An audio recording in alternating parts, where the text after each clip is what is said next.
c'est le Comics Eater Showcase numéro 7 et je vous propose aujourd'hui de partir à la découverte de 4 titres comics sortis récemment. On commence tout de suite avec Age of Ultron numéro 3 chez Panini Comics. Cet event, ce crossover, toujours écrit par Brian Michael Bendis et dessiné par Brian Hitch avec à l'ancrage Paul Neary et Paul Mons aux couleurs. Nous avons ici donc le 5e épisode qui est, ma foi, plutôt intéressant, toujours très bien dessiné. Si vous appréciez l'artiste, c'est vraiment beau. Il y a vraiment de très belles planches. C'est très sympa à la lecture. Le scénario est toujours un peu lent, certes, mais suffisamment dynamique et suffisamment bien mis en scène, avec de l'humour, des personnages différents qui interviennent, pour finalement on ne s'ennuie pas. Et j'aime bien, comparé à ce qui se passe actuellement chez DC dans Forever Evil, où je m'ennuie. Je trouve ça très très lent. Ici, c'est bien fait, puisque Bendis arrive à ne pas faire avancer trop l'histoire, tout en mettant suffisamment d'action. Et pourtant, il n'y a pas un seul combat ici.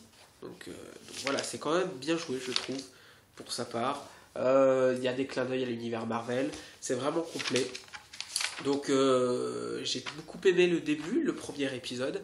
Et les épisodes 3 et 4 avaient un peu baissé de niveau. Là, le 5 remonte la pente. Et puis semble se diriger par contre vers une avancée de l'histoire. Voilà pour ce numéro, donc très intéressant. Par contre, le fascicule en lui-même, c'est une arnaque. C'est une arnaque, pourquoi ? Parce que 4,10 €, qui est le prix que j'ai payé pour le 1 et le 2, dans les deux premiers numéros, nous avions Age of Ultron 1 et 2, puis Age of Ultron 3 et 4. Quelle ne fut pas ma surprise de découvrir ici Age of Ultron 5 tout seul. Pourquoi ? Parce qu'au début on nous a mis ça. Un tie-in, la spécialité de Panini Comics, et ce qui m'énerve toujours avec cet éditeur, de mettre des tie-in inutiles, je précise, dans les magazines afin de faire durer le temps et surtout de nous faire payer plus longtemps. Donc voilà, c'est un tie-in sur le fils d'Ultron, scénarisé par Catherine Immonen et dessiné par Amilcar Pina. Et autant vous dire que je n'ai pas aimé du tout ceci. Surtout que ça n'avait pas sa place. Là, ça ne sert à rien, à part prendre la moitié du magazine. Oui, parce que c'est la moitié, déjà que c'est petit. Donc voilà, vous perdez la moitié de votre argent pour un truc que vous ne voulez pas et auquel vous ne vous attendiez pas, puisque vous avez acheté les premiers tomes d'Age of Ultron. Il y avait 2 numéros, 2 épisodes de la série principale. Donc pourquoi d'un seul coup on décide de changer ça, sachant que du coup le 3/6, je ne sais pas comment il va s'arranger pour faire ça, l'éditeur, parce que là on ne peut pas faire 3/6 si on enlève un épisode dedans. Donc j'ai très peur, si on ne change pas le 3/6, qu'on se dirige sur du hors-série ou encore une autre connerie de ce genre. Donc toujours est-il que voilà, gros coup de gueule là-dessus, vraie arnaque, c'est pas cool, c'est pas sympa. Ça donne pas envie d'acheter de la VF. Après, on s'étonne que les éditeurs après ne fonctionnent pas. Mais quand on voit des choses comme ça, alors je continuerai parce que une fois que vous êtes arrivé, que vous avez commencé la collection, évidemment, c'est ça le plus pervers, vous n'allez pas vous arrêter au milieu en dire ah maintenant ils mettent qu'un numéro donc je vais arrêter. Non, puisqu'on a déjà commencé. Si j'avais été prévenu d'emblée, comme c'était le cas pour Fear Itself, il n'y aurait pas eu de souci. Donc voilà, si vous n'avez pas commencé Age of Ultron, je ne vous conseille pas de le commencer du coup. Si vous aviez déjà les premiers numéros, vous allez continuer évidemment, et peu importe s'il y a des choses inintéressantes à l'intérieur. Bon, maintenant que j'ai dit des choses pas très gentilles, on va passer à du plus positif, parce que c'est ça Panini Comics, c'est le mieux comme le pire, et dans le mieux nous avons ceci, Wolverine hors série. Donc on nous propose cette fois une saga complète pour 5,50, ça c'est intéressant. Il n'y a quasiment que eux qui le font, hein. C'est pour ça que je suis toujours très, très coupé avec cet éditeur, puisqu'il nous propose à chaque fois des choses absolument ignobles, des arnaques sans nom, et de l'autre côté des bonnes affaires, vraiment un truc qu'on ne peut pas trouver ailleurs. Donc c'est une saga complète reprenant la suite de Wolverine Evolution. Wolverine Evolution, c'était déjà écrit par Jeff Loeb et dessiné par Simone Bianchi, c'est toujours le cas ici. Et donc on reprend l'histoire avec Wolverine, toujours aux prises avec son frère et son ennemi juré de toujours.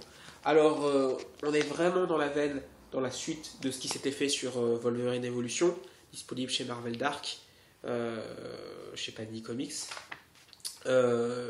Donc le dessin est très beau de Simone Bianchi. C'est vraiment à tomber par terre, à condition d'accepter, c'est-à-dire que c'est un style particulier toujours, comme souvent avec ces grands artistes, il faut accepter ou pas ce style. Mais une fois qu'on l'a accepté, c'est vraiment génial à la lecture. Petit problème cependant, le découpage, la mise en scène qui n'est pas toujours très clair, on s'y perd un peu. Et puis le scénario de Jeff Loeb, quand on connaît Jeff Loeb, pour ce qu'il a fait sur Batman notamment, on se dit que c'est un peu léger, c'est vrai. Néanmoins, c'est de l'action, c'est du blockbuster, et je pense que Jeff Loeb n'avait pas envie de se compliquer la vie, de faire un truc très psychologique, très recherché, comme il a pu le faire sur d'autres titres. Donc au final, moi, le scénario ne m'a pas tant dérangé que ça, même si c'est vrai que ce n'est pas vraiment une perle, on dira. Mais c'est pas le plus important sur ce titre, c'est vraiment la mise en image par Simone Bianchi, et on peut dire qu'on est servi.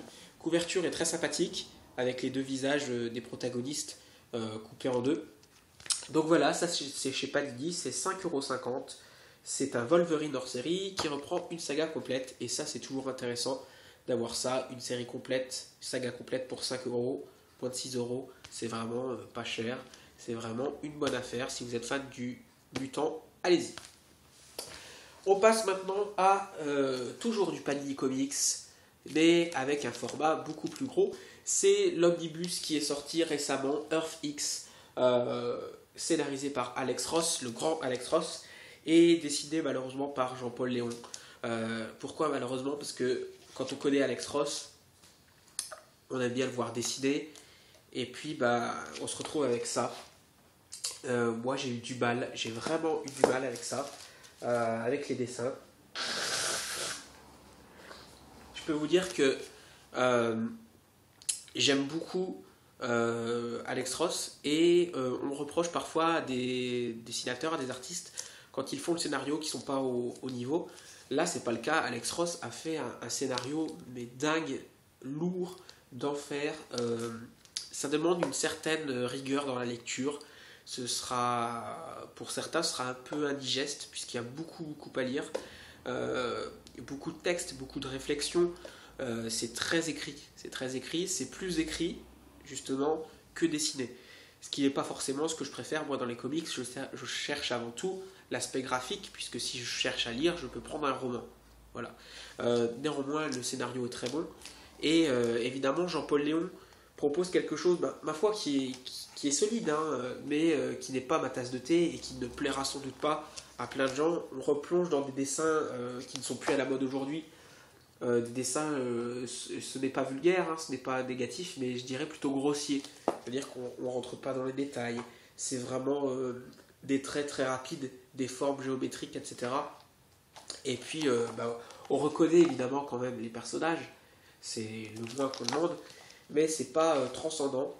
Et j'ai vraiment eu du mal moi-même, du coup, par moment, je décrochais un petit peu, fallait que je reprenne le fil, parce que c'est pas à cause de l'histoire. L'histoire déjà est compliquée, donc il faut s'accrocher à l'histoire. Et les dessins, eux, par contre, m'aidaient pas à m'accrocher au wagon. C'est-à-dire que, et pour une fois, quand on reproche de faire les deux, on l'a reproché parfois à Tony S. Daniel, de faire scénario et dessin. Là, j'aurais voulu qu'il fasse les deux, Alex Ross. Après, on peut comprendre que le travail aurait été un peu trop lourd, je pense, conséquent, étant donné la qualité du scénario déjà. Mais avec du dessin d'Alex Ross, on aurait eu quelque chose d'absolument génial et incontournable. Là, on devient un bon récit, ça devient un bon récit, mais qui manque d'un petit quelque chose, de solidité au niveau des dessins, et c'est dommage.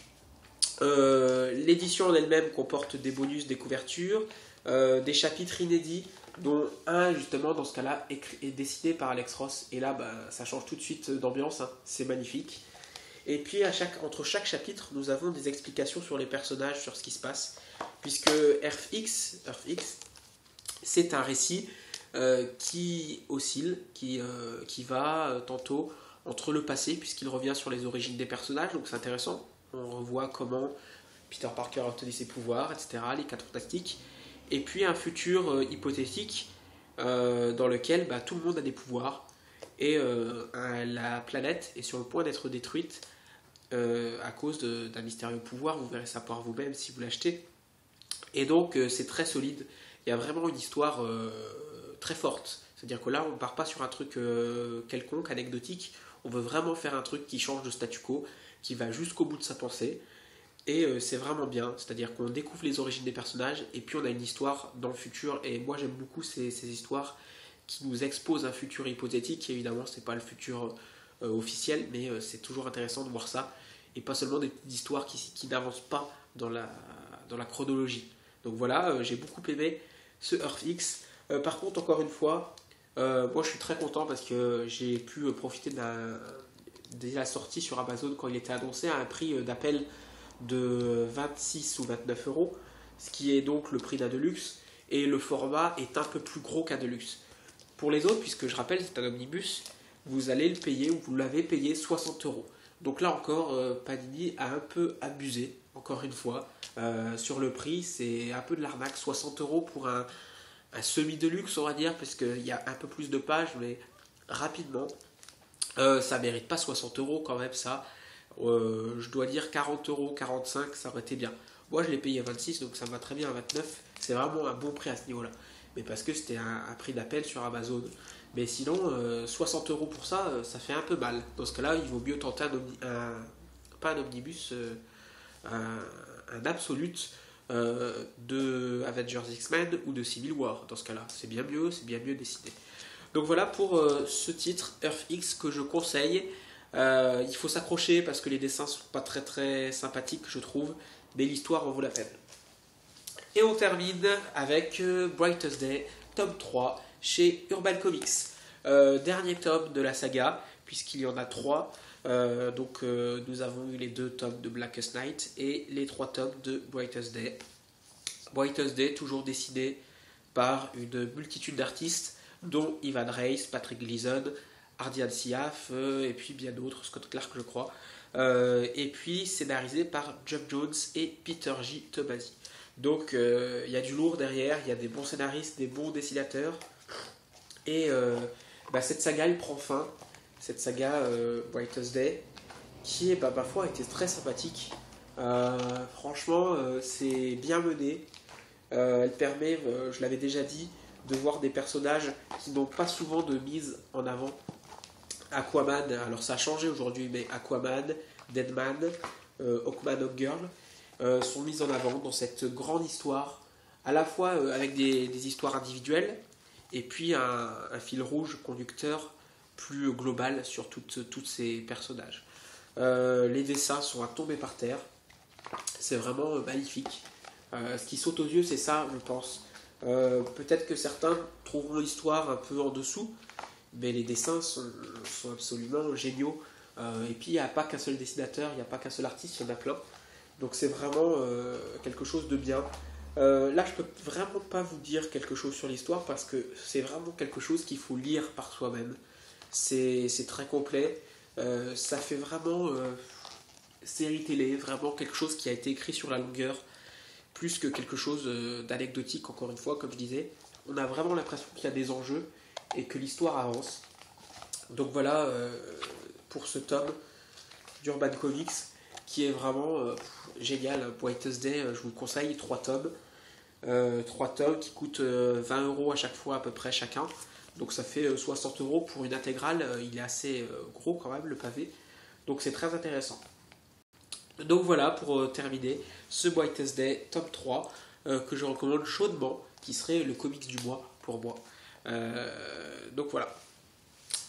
C'est tout pour ce Comics Eater Showcase numéro 7 qui sera le dernier de l'année 2013 puisqu'on vous proposera quelque chose d'autre en décembre.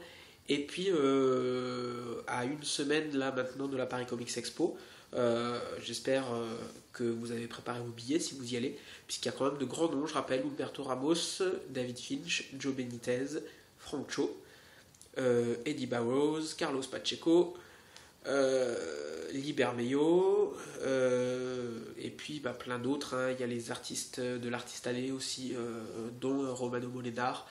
Donc voilà, si vous n'avez rien à faire le week-end prochain, c'est à Paris que ça se passe. D'ici là, la prochaine fois, portez-vous bien et à bientôt.